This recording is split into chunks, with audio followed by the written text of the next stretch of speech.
All right, to start us off, you are going to decide whether you want your paper vertical or horizontal.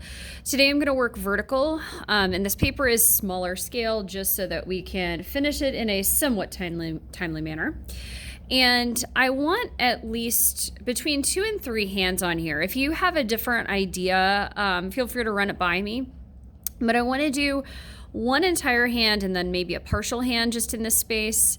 And again, you can trace your hands any way that you want as long as it's appropriate for school, okay?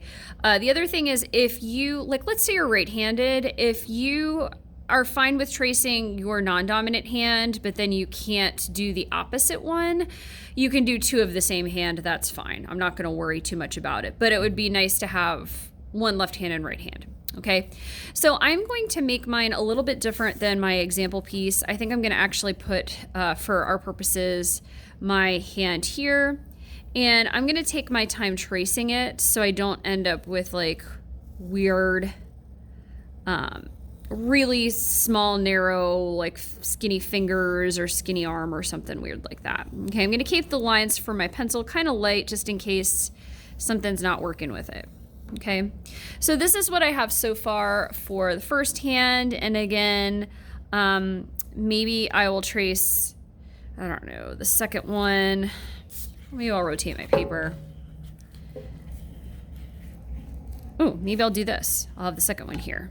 Okay, and the goal with this when you're deciding hand positions is you want it to kind of relate to your general ideas of your artwork, but you also want to leave it with a decent amount of background space that then we can add the liquid watercolor to. Okay, so if you fill this with hands and drawing, you're not really going to have enough background space for you to add some cool color. Okay, now at this point in time, I am going to think of about 7 words, okay? 7 words total. You can divide them how you see fit. So I could do 4 over here, 3 over here. I could do 5 and 2. I could do whatever. Okay, so about 7 words related to you. And what would be nice is for us to think about the theme of you are unique for Kindness Week.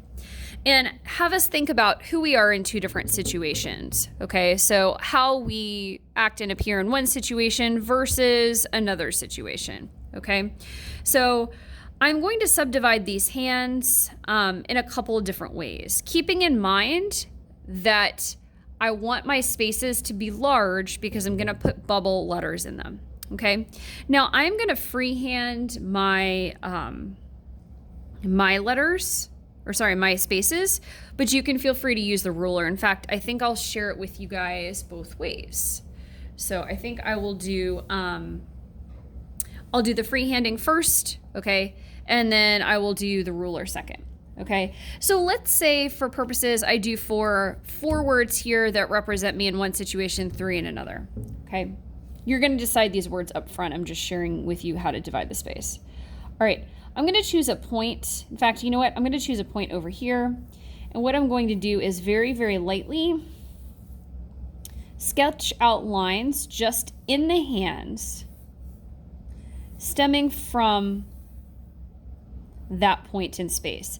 Now, this right now is a decent size area where I can very easily write letters in and then scale them to fit that space. So I would say no smaller than this. Again, another line out from that point. This can be my second word. Another line out from that point. That could be my third word. And let's see, I'm going to do 4 on this hand. This line comes out from that point. That is my 4th word. Okay, so it kind of comes out spider web style. All right, now let's say, just for kicks, that I want to, I don't know, use a ruler right there. Can choose a different point and connect it. So I have 4 here. In order to make my 7 quota, I got to do 3 on this side. Okay, so let's say I wanted to go this way. So I'll create a point here. And again, just inside the hand,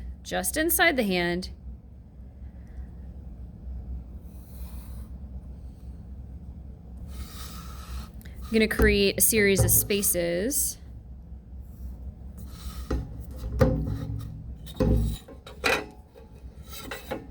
subdivide this area. Now, right now I've kept my subdivisions, my subdividing lines fairly straight. There's no reason why you couldn't do something like a crazy wavy line like this as your area. You just got to make sure that area inside is a decent size, okay? And I'll share with you what I mean. So at this point in time, I have these hands subdivided, and again, we're thinking 7 words total, so however you want to subdivide it is up to you. All right, so I did 4 and 3. You can do 1 and 6. I don't know, whatever. Anyway, what I'm going to do is start to plug in those adjectives, okay, that describe me in 2 different situations. Now, I'm going to use the same words I did for my sample piece. I'm going to tilt my paper just because it's a little bit easier. I'm going to zoom you guys in. Okay, and what I'm going to go ahead and do is very, very lightly, I am going to spell my word correctly and make sure the top and bottom of my capital letters for this word touch both of these lines, okay? So the first word that I am going to make sure I have on here is creative, okay? So I think I'm going to actually do that here because this looks like one of the largest spaces. So I am going to make sure my capital letters for creative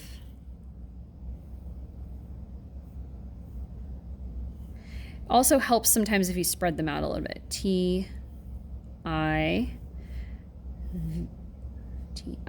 just almost got ahead of myself. I-V-E,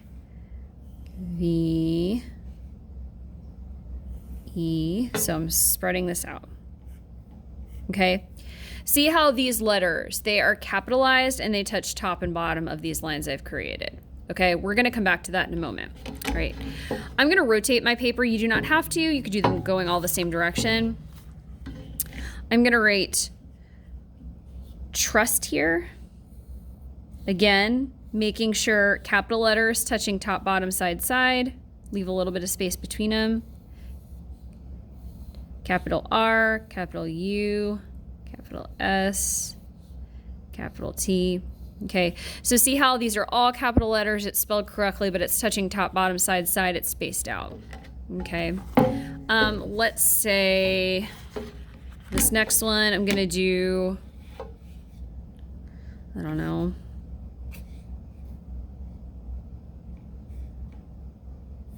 humor, H-U.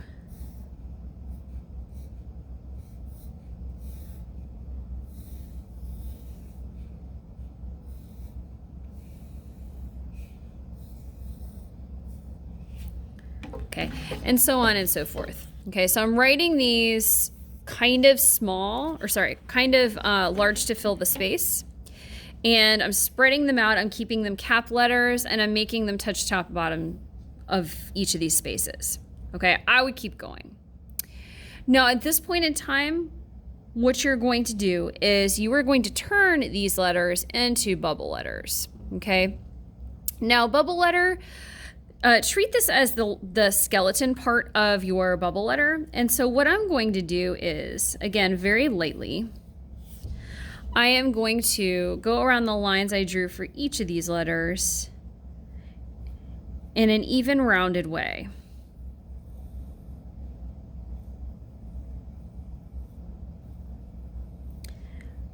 Okay, so see how I created a bubble H that's rounded around the skeleton of the letter. Okay, I kept that even. I'm going to do the same thing for this next letter. Okay, see how this is a nice even letter.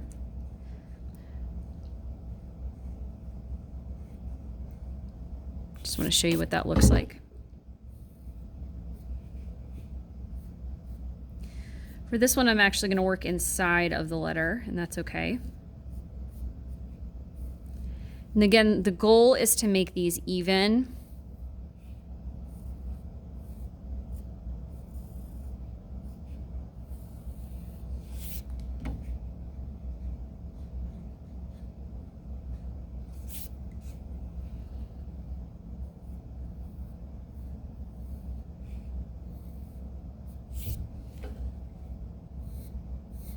This one I'm going to just draw inside the letter as well.